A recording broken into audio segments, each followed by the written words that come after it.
Okay, so back again today. Got another game that I played today that I want to go through and sort of do some analysis on. I thought it was a pretty interesting game, some instructive moments, both practically and just from a sort of knowledge-based perspective. So definitely worth going into. This game is like the one from yesterday, insofar as it wasn't actually a game that I played on chess.com or Lee Chess or any site like that. I instead played, like I said yesterday, on the app Chess Free, which you can get basically anywhere you get apps. And the nice thing about this is it has some functionality to go ahead and um, set it to where you can have longer games. So I personally set it. This is just like the interface of the Chess Free app, but it has the ability to go in and set longer games. And recurring theme that you hear throughout is if you want to improve your chess, play longer games. I definitely agree with that. I try to play many more longer games than I do blitz games. I don't think blitz is necessarily bad, but I think there's a lot more instructional value if you can play longer games. Because it's so hard to find longer games online, again, I like to do these games against the computer through this app. So not playing a human, but you get positions which, at least to me, I haven't run into anything terribly janky against the computer. I know some people say computers are a little weird in terms of what they play. Um, can be, but I would say a lot of the games seem like they're a lot more similar to games that I play against humans, as opposed to being janky. Maybe one difference is the computer actually seems to be more resilient in its defense. I'll get a position where I think I'm sort of totally winning and I miss something, a two or three move sequence that probably people at my level might miss, and I might just be able to coast from there, but the computer sees it. So in that way, maybe playing against computers is instructional. In any case, enough of the treatise here. Let's actually get into the game. Like I said again, it was pretty interesting and worth going into.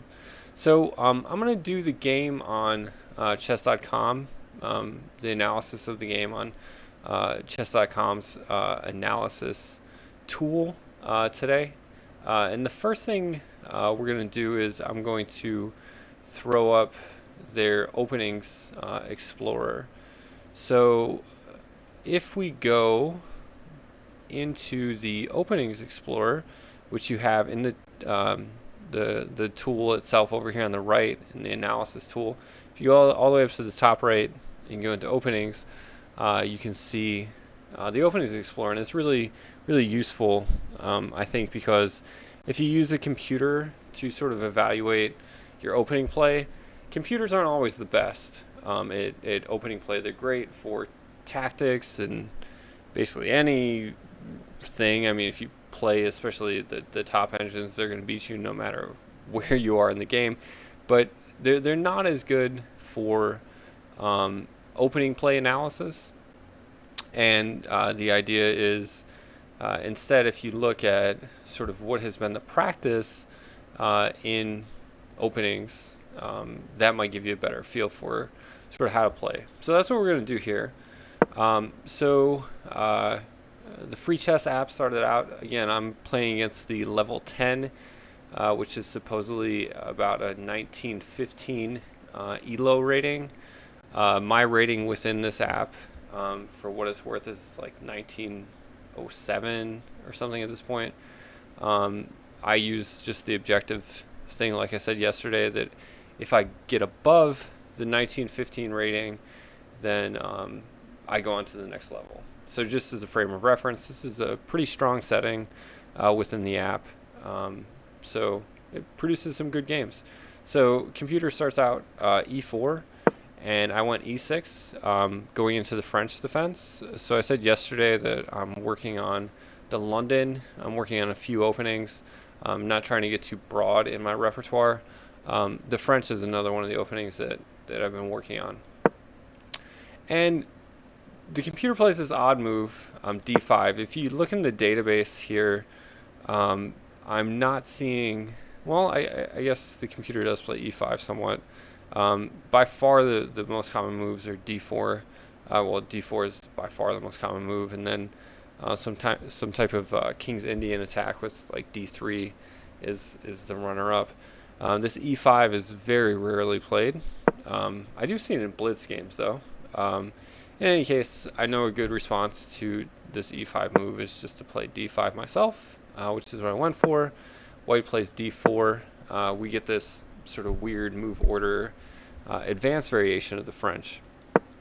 White plays again here the by far most common move, c3. I play the most common move, knight c6. You can also play queen b6, bishop d7, knight e7. But knight c6, queen b6 are the most common. I go for knight c6. Computer goes for knight f3. I went for the second most common here. Bishop d7. Usually people will often play queen b6. I'm just trying to sort of switch it up a little bit. Playing bishop d7. Computer goes for this move, knight to a6 or knight to a3. Not the most common, but definitely playable, with the idea of bringing the knight back to c2 to reinforce the d4 point, which can often be a weakness for white in this opening. I go knight g to e7.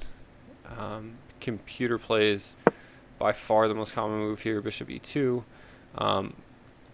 Again, sort of, we're both following theory here. C takes d4, jumping in with the knight, and now, like I said, the a3 knight comes back to reinforce knight to c2.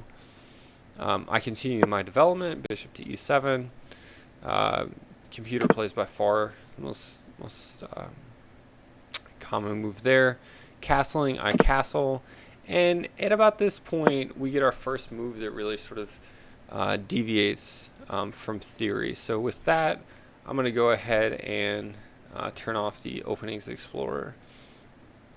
This is not a bad move, as it turns out, but it's not like automatically losing or something for black. But as the chess.com sort of engine says here, you see that it thinks it's a bit of an inaccuracy.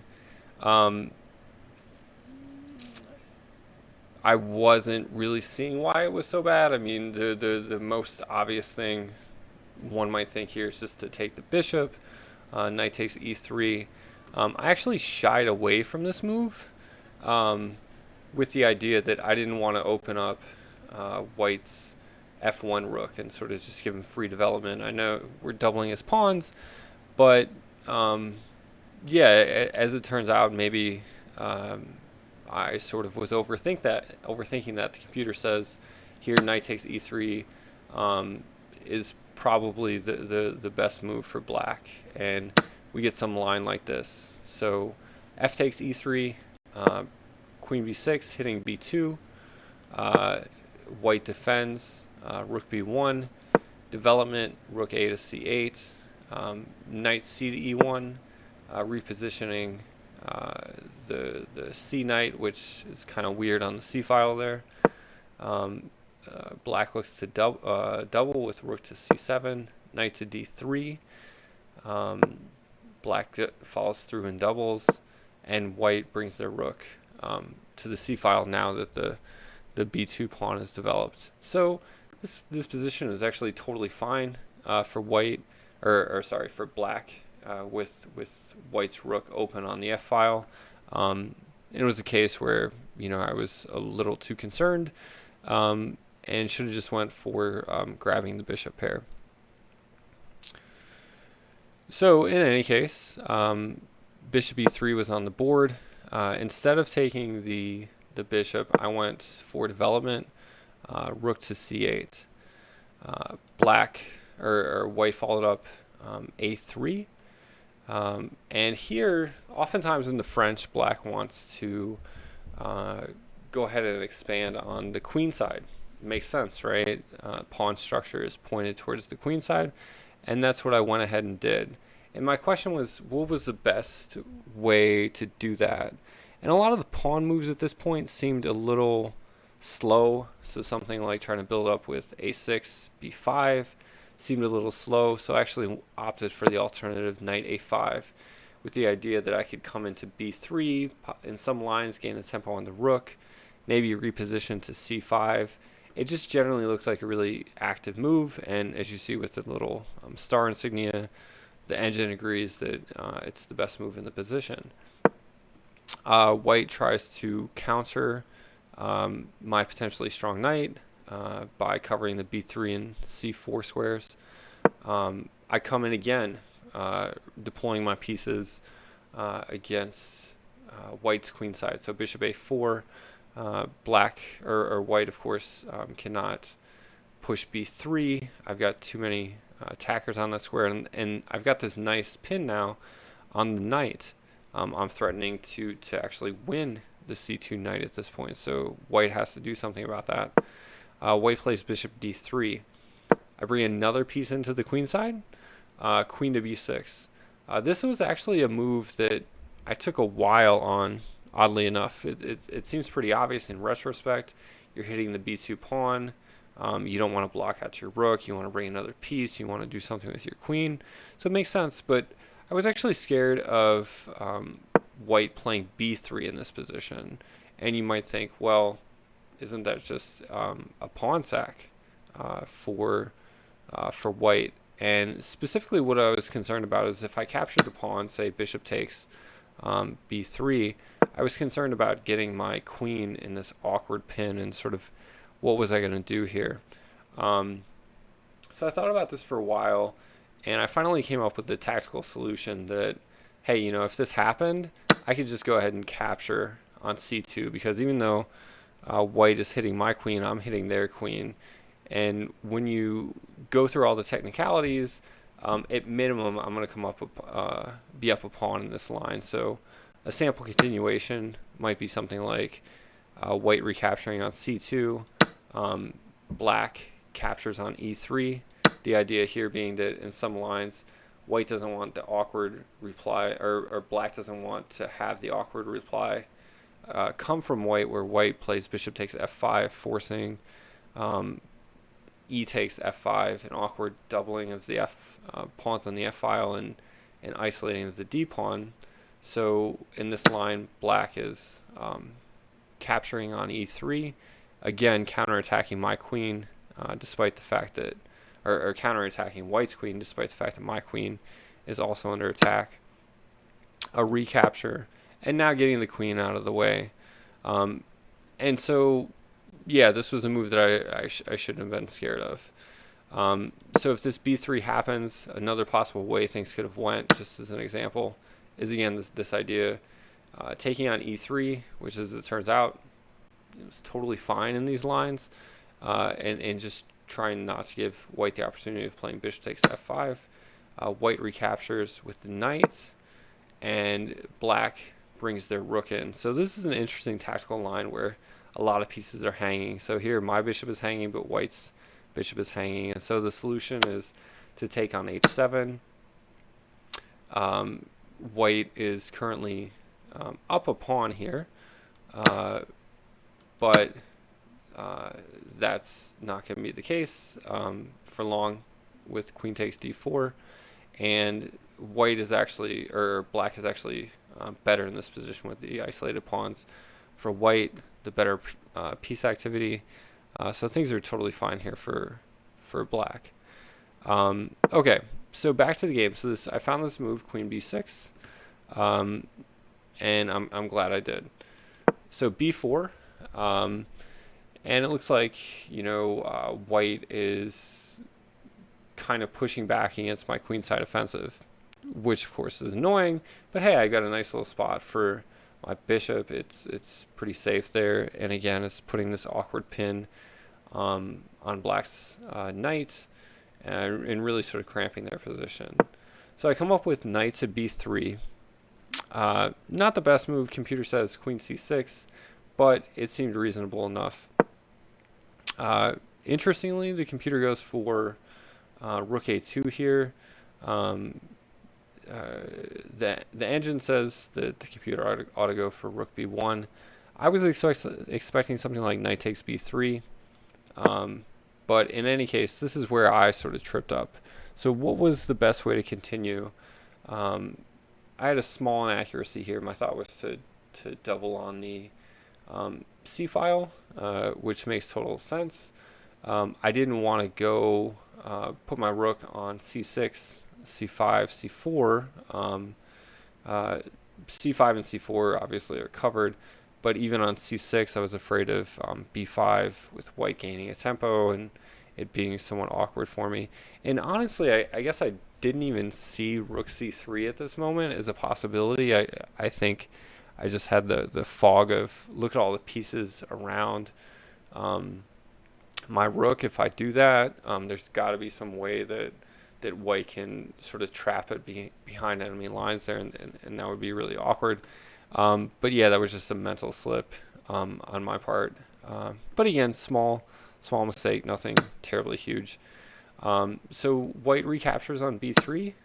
I recapture, and rook b2, putting pressure on my bishop.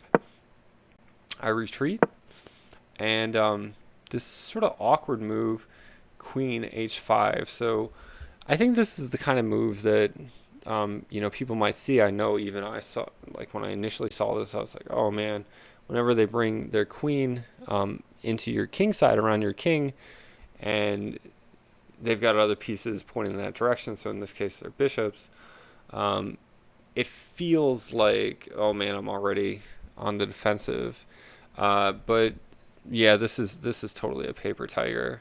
I came up with g6. Computer says I don't even have to worry about this. I can just play rook fc8, double up, and go for it. But it was somewhat annoying for me. I didn't want white's pieces sitting in the vicinity of my king too terribly long, so I just pushed it away with g6. They play queen g4, and I continue my plan of doubling on the c file. And then white puts themselves in this awkward position. So at this point, I've got a sizable advantage. So if we take stock of what the material count is, it's basically even material. It is even material at this point. But I have a essentially winning position at this point. If it's unclear to you as to why, it might be a good idea to pause the video and try to assess things. Essentially what it comes down to is my pressure on white's position.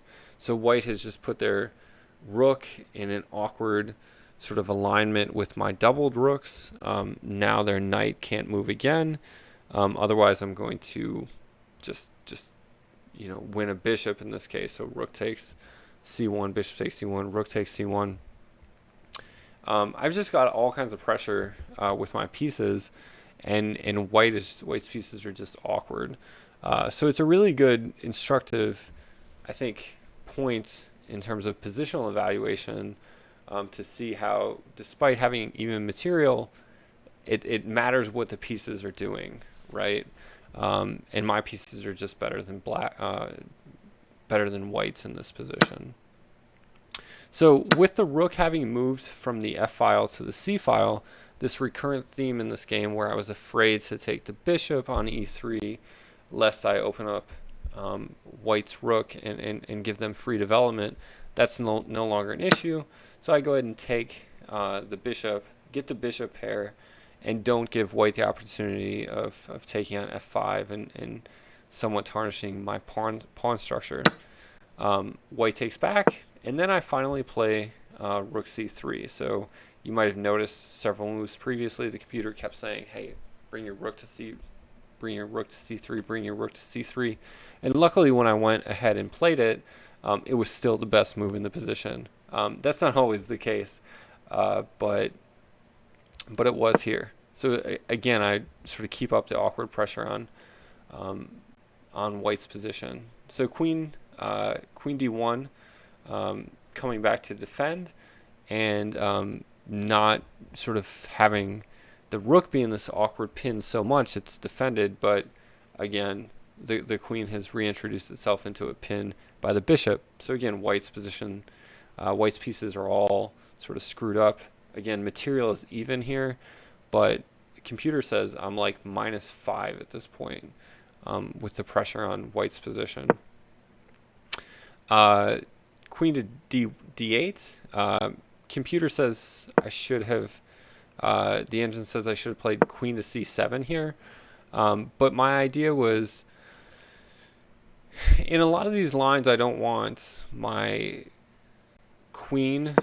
I want my queen to be the last piece to capture. So I was trying to set up Aliakin's gun, if you're aware of it.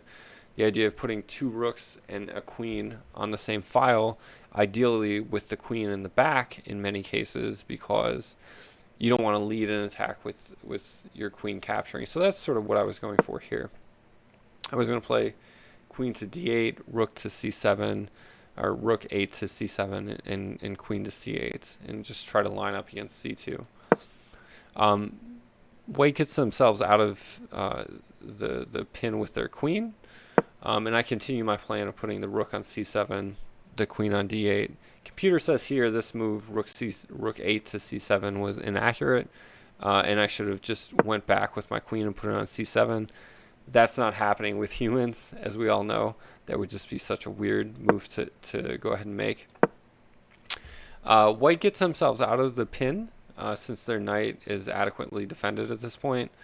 And at this point, I was wondering if I had lost my chance. As it turns out, this is still a totally winning position for black, but I felt like it was slipping away. I felt like I had built up this positional advantage, but I was not executing on it. And for me personally, that's something I'm trying to get better at. I'm trying to make sure that I'm executing on a situation that I should be winning. Positionally, I'm winning it, but it's a matter of executing the attack effectively. And I thought I was slipping here, and it turns out I was actually slipping somewhat, but not totally. I still had a decent advantage. So I went ahead and took on c2 with the idea that the knight is defending a3, and at the very least I can play rook takes a3, be up a pawn, and still have pressure. So I went in for that. Computer responds bishop c2. I take the pawn on a3, and white goes to f2, introducing some pressure on my f7 pawn, which could be awkward in some lines. I found a move that I have to say I was somewhat happy with. So I was initially looking at sort of the more standard bishop f8 defensive move, basically getting out of the way of the c rook, so the c rook could, cover f7. And when we're in these sort of mindsets where we think we have to think defensively, as was the case here, seeing an offensive move like bishop g5 is a little difficult. I was able to find it, and I'm happy with it. The point being, not only do we have defense of f7, but more importantly, this move is doing a couple things, which is always good for a move to be able to do, in this case defending, but also introducing the threat of this bishop takes e3, skewering the queen to the king, and totally winning. So white defends against that with rook to e1, and I bring my second rook into the c file, again improving the activity of my pieces and reintroducing threats against white's position. White saves their pawn, but as it turns out, that's not enough, right? So I go in for winning an exchange here, and the computer says hey, um, that's fine, but you could have actually done something a little bit better. It actually suggested the idea of bishop h4. This is a move that I thought of during the game, uh, but I was a little unsure about. So the most obvious reply, g3, looks like it does away with black's threat here. But when you look at the tactics of the position, you can see that black has bishop takes g3 in this position. If white goes ahead and recaptures on g3 here, this is still just totally losing. Rook takes g3, king f1, queen h4, and this is just bad news. Minus 12, the engine says, for black in this position. So this move g3 doesn't get it done, and probably white's best option here is just give up the exchange. Black goes in for taking on e4. White recaptures, and again, this position is somewhat similar to the game, but here again, black is totally winning. So again, back to the game. White saved their pawn with e4, but I went in for forcing the win of an exchange. White took on d5. I recaptured, and with according to the engine here, a minus 6.8 advantage for black. White went ahead and resigned. So I think this was a really interesting game, insofar as if we look at the report of the game itself. Well, let me step back. I think it was an interesting game insofar as it was a game where I built up a positional advantage, and there was a slight hiccup around sort of how to execute on that advantage, especially with this move queen to d8 and trying to set up Alyakin's gun. Did I, in the process of going through that whole maneuver, give up some of my advantage? You can actually see graphically here that I did somewhat. That point is sort of right around this area of the game. But on the whole, I didn't give up the whole advantage. So we saw a conversion of a positional advantage into a totally winning position where the tactics finally work out and force the opponent to resign. So in this game, I had, according to chess.com's engine, 3 inaccuracies. And the computer actually today had some inaccuracies, whereas yesterday it did not have any inaccuracies at all. And when I have a win, this is exactly the kind of graph that I like to see, where it just gradually gets more and more in my favor, and there's not this sort of seesawing where, hey, I had a tactical opportunity that I missed, or I blundered somewhere but my opponent missed it. So when I have a game that sort of plays out graphically like this, I'm happy with it, and I think it's the kind of thing that people ought to strive for. They don't always happen like this, but yeah, this is a pretty good game, and I hope you guys got something out of it.